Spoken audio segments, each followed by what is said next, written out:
Welcome to the Dropship Podcast, where you'll learn how to build and grow a high-ticket dropshipping business and hear stories from successful e-commerce entrepreneurs. Let's kick this thing off.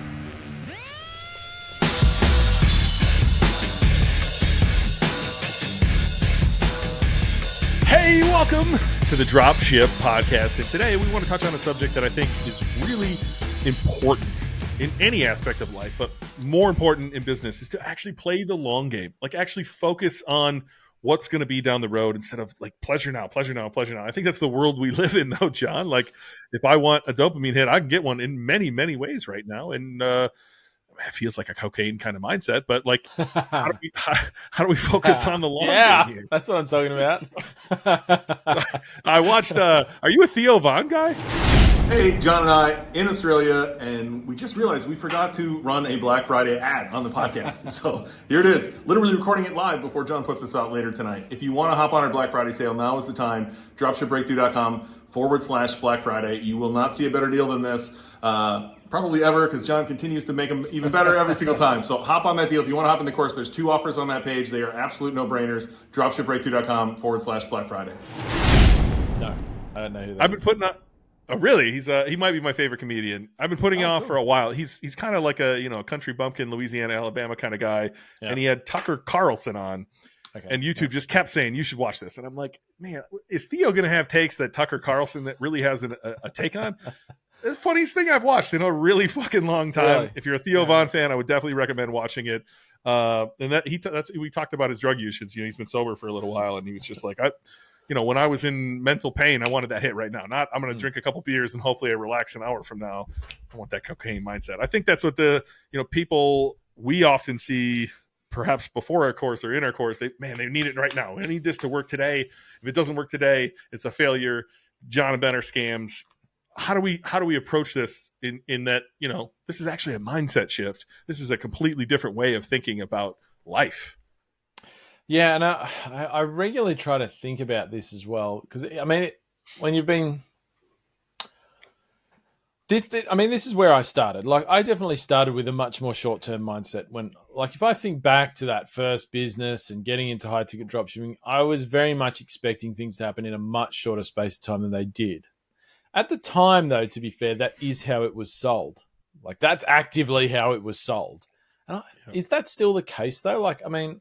You're right. I see a lot of people who are looking to get into this who have a very short-term expectations and a very short-term mindset. And I'm like, where does that actually come from? I know attention spans are shorter online and all of that sort of stuff. But where is that expectation coming from that you're going to get into a business and it's all going to come together really quickly? I'm not sure, because I don't see it being sold that much that way online anymore. I think that has changed a little bit since when I first got into online business, where it was a bit more of the Wild West and you could get away with all sorts of wacky claims about, what particular business models were capable of or going to do for you and all that sort of stuff. I don't know. Maybe people are seeing that somewhere and I'm just not seeing it. I'm not sure. But it does interest me. It's very common, and it's the worst mindset to have when you come to business, like a short-term mindset. And I don't even know, to you, what do you think defines a short-term mindset? How would somebody recognize if they're thinking that way? Honestly, so I've got a couple 8-year-olds at home, and we're working on this, right? And I'll use the language. Alex Ramosi, I think, has very good language on this about it being unreasonable that you be good at things. And so our 8-year-olds, one is much more athletic, I think is the right word, than the other one. And so athletic will do something, non-athletic will try it and hurt himself, and then say, get very sad that he's incapable of doing that. And one, we're just different people. And two, it'd be unreasonable to think you're going to be good at this when other twin has been doing a lot of this stuff in her room at night, on the trampoline, all this stuff. And then you try it once and you don't do it. Or when they first rode their bikes, they would try once and then give up on it. Or when they joined their first sport, they would be like, one of them still thinks he's the best player in the world. But both of them are just they want to be perfect right away. And maybe they want immediate results. And then I have to sit them down and I'll use Hormozy's language. Like, it's very unreasonable to think that you've never done this before and you're going to be great, right? Or you haven't put in the time others have put in and you expect to be there already. It's unreasonable to think that. You have to go put in the time. And so I don't know, maybe it's just never been drilled into some people that they expect instant gratification. Maybe it is the world we live in, John. I'm not sure. It's very hard to think long-term as well. Especially when I was younger, I wasn't thinking about what life was going to be like when I was 40. And now that I'm 40, I'm definitely not thinking about what life's going to be like when I'm 50, 60, 70, 80, 90, whatever we end up living to.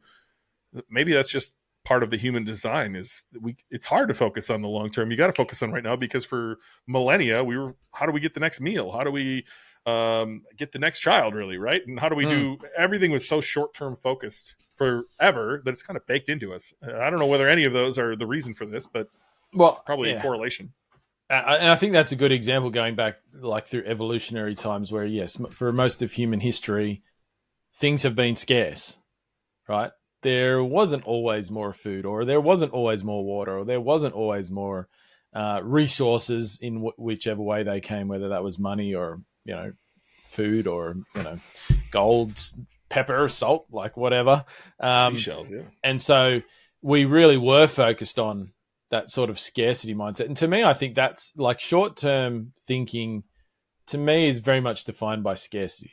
Like, oh, there's only so much money, or, oh, like if I don't get this customer like now, there's not going to be more, or like, I think that to me is very much like the difference between the scarcity mindset. And this is one of the changes that you need to make to go from short-term thinking to longer-term thinking, is realizing that of the things that we need to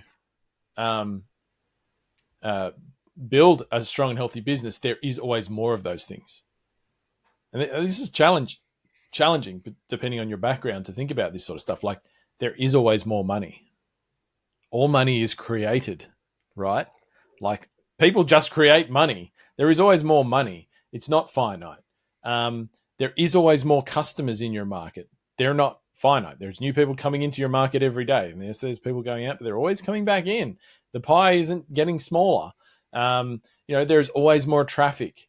There's always more. It's going to come to you if you hang out for long enough to get it. Whereas I think when people get into business, they're very much focused on what's happening right now, because they're worried that there is not going to be that tomorrow for some reason. Right? Like, oh, I missed a customer and, oh my God, the sky's going to fall down, because what if there's not more customers tomorrow and I missed that opportunity to make one sale? And I think when you think that way, it's very hard to build the right things in your... So if you think that way, you are 100% not going to focus on SEO, for example, because you ain't getting a return on that work for months, generally speaking, right? And so it's very hard to build those long things. There's another reason why I see people not sleeping on email marketing, because they think, oh, it's going to take so long to write all those emails. And if I'm doing that, I'm not going to be doing other things that might get me paid today, even though doing that work will get you much more money in the future.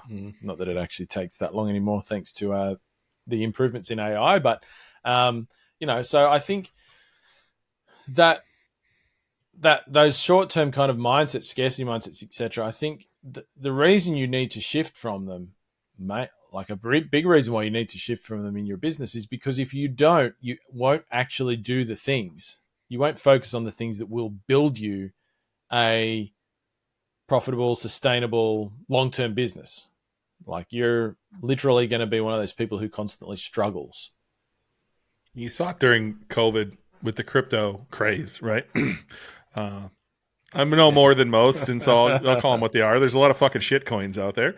But everybody was like gambling with it, right? And so first off, how do the wealthiest people in the world get and stay wealthy? They get wealthy by building a fucking business, which is hopefully why you're here, because you realize that your 9-to-5 corporate job is not going to get you wealthy.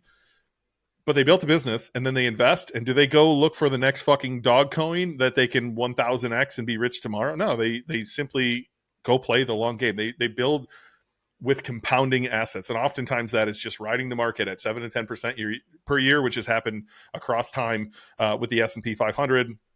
And so can you do the same thing in your business? Can you focus on playing the long game, building a compounding asset? If you sit here and say, okay, for the next 12 months, I'm going to put out one piece of content a week. At the end of that, you're going to have 52 pieces of content, which I promise you will be providing rewards in your business. And so I think too many people just want that instant, like I said, they want to be rich tomorrow. But it's just literally not how it works. And for most people, how it works, they literally make TV shows on how this works for people because it ends so fucking badly if you get rich overnight, right? And so I just, the time's going to pass anyway. And I don't know how to shift to abundance. I know it took me a very long time. One of the first things I learned was stop saying I can't afford it and say, how can I afford it? And that really got me shifting the way I was thinking about stuff. I think that's a Robert Kiyosaki thing, Rich Dad, Poor Dad. And it was just shifting to not putting limitations on the way I was thinking and just realizing that there's many, many options. And then I started realizing, oh, the pie is infinite, right? We could throw a niche out there right now, and every single person listening to this podcast could start in that industry, and they'd probably all make sales and do okay. Maybe they're not going to grow to these huge businesses, but they're all probably going to do okay because there's just so many sales. There's 350 million people in America alone, right? And we're all spending like crazy. And so, I'm not really sure how I made this shift, John. I don't think there was one book that really hit this home for me. It was multiple things. It was a little bit of Robert Kiyosaki. It was a little bit of the book The Slight Edge was one of my favorite books early on, which was all about compounding, just doing one little thing every single day on repeat and watching it grow. And so was there anything that stood out to you? Was there a book or something? Think and Grow Rich, I think, was really important to me early on too, as well. Just hearing the mindset of people who thought differently. If you haven't read Think and Grow Rich, I'd definitely go check that out. I mean, I think it was a combination of things. I think it was a combination of going into business with the short-term mindset and seeing that didn't actually happen. And then coupling that with listening to other people out there. Some of the names and books that you've just mentioned, I have also read. But like other people out there, like, you know, because before you get into business, all you tend to hear about in business are the unicorns. The Mark Zuckerbergs, the blah, blah, blah. You know, there was a movie about Facebook and how that started, for example. That's all you hear about because you're not exposed to many business owners to hear the real story of business, right? All you hear about is what's in the media, like this business owner. Like your chances of being one of those people is, how many of those people do you think are in America? Like 100, maybe out of 350 million. That's your chances. They're not good. They're shit. But how many successful business owners are there in America who are not those people? There's a lot. There's, or in any country, insert any Western country into that conversation. There's a lot, but their story is not being one of the unicorns. And so you shouldn't expect that. And like hearing from like people like, you know, on podcasts, even like people like Andy Frisella, for example, so the CEO of a very big and successful business now, you know, First Form and stuff like that. I mean, he says his story is like he was in business for 10 years before he really made any money. And then he started with one tiny little supplement store. Yeah, one tiny little supplement store. They were like sleeping in the room above it or something on the floor and stuff like that, him and a buddy. And it was really, really shit in like a really shit part of town. And it was crap, and they didn't really break any profit for a really long time. And he says, like, it's not until the second 10 years he was in business that he actually went, into the success story we see today. And there are a lot of those stories, and I think exposure to those stories, and hopefully, if you're listening to this podcast, you're, getting this message frequently.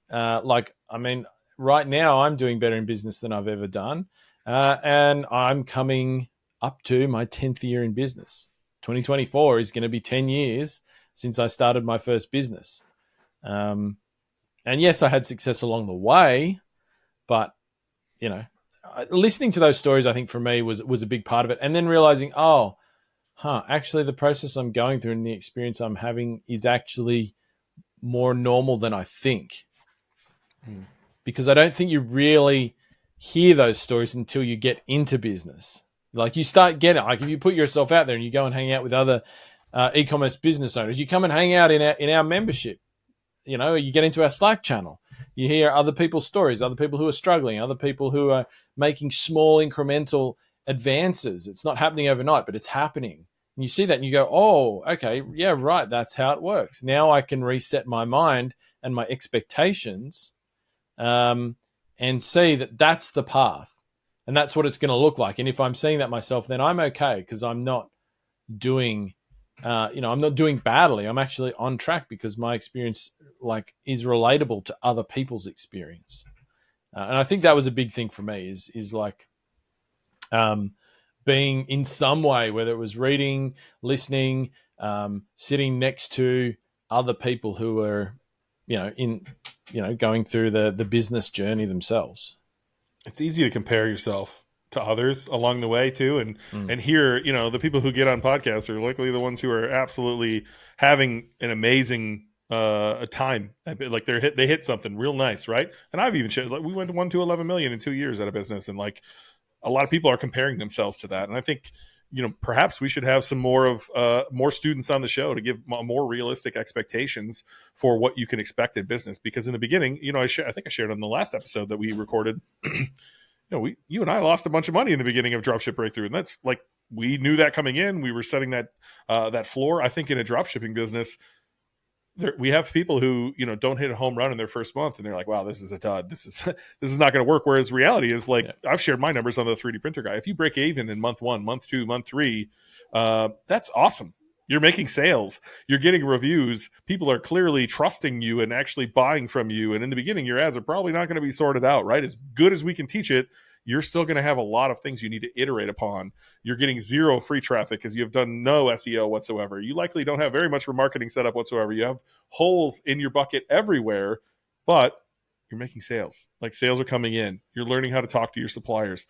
You're learning how to do the little things that are required for you to operate a business. And over time, you're going to get more sales. You're going to get better at conversion rate. You're going to fill all those holes in your bucket. You're going to patch them so that less people stop leaking out and start hanging out with you longer, get on your email list, become sales. You're going to learn skills.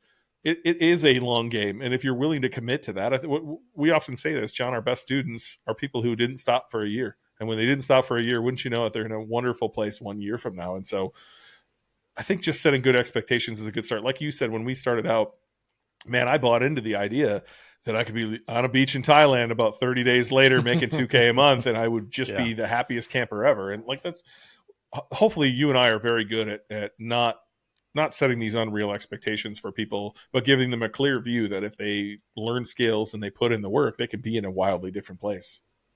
Yeah. And I think as well, a lot of people who come to this, right, they're in a place of pain, right? Yeah. With their job, with their finances, with their time, with their relationships, whatever it might be. And I think when you're in pain, it's once again an instinctual reflex to try and get out of pain as quickly as possible. If something is hurting you, you move quickly, so it's not hurting you anymore. That's like a reflex, right? For most, that has ensured the survival of our species, probably one of them at least anyway. And so that carries over into this space. You're in pain in your life.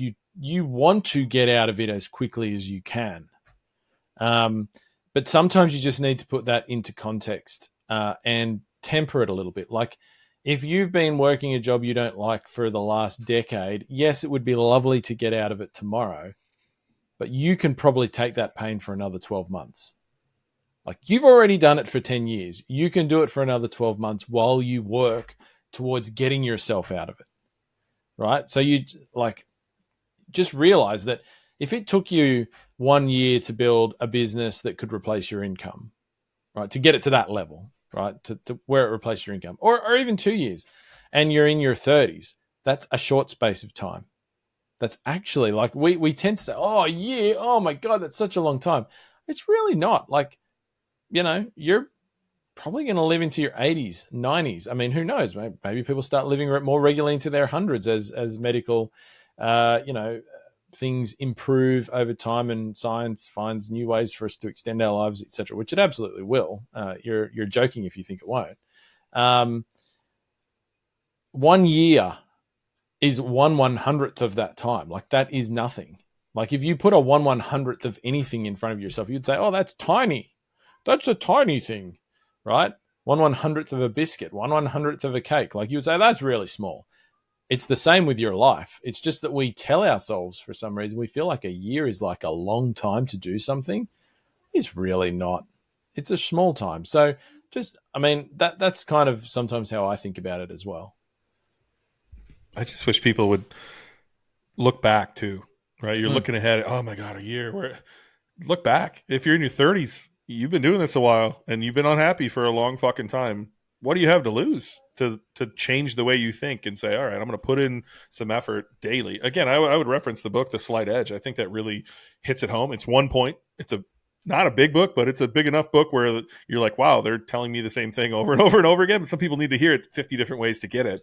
It's a great book to just help you realize that if you just put in the effort on a daily basis, and it doesn't have to be much, 30 minutes, 1 hour of focused work a day over the course of the year really adds up. I don't know. The last point I put on this sheet, John, for playing the long game is like, have fucking fun. Like, life is stressful enough in every other way. Like, I want this to be fun for me.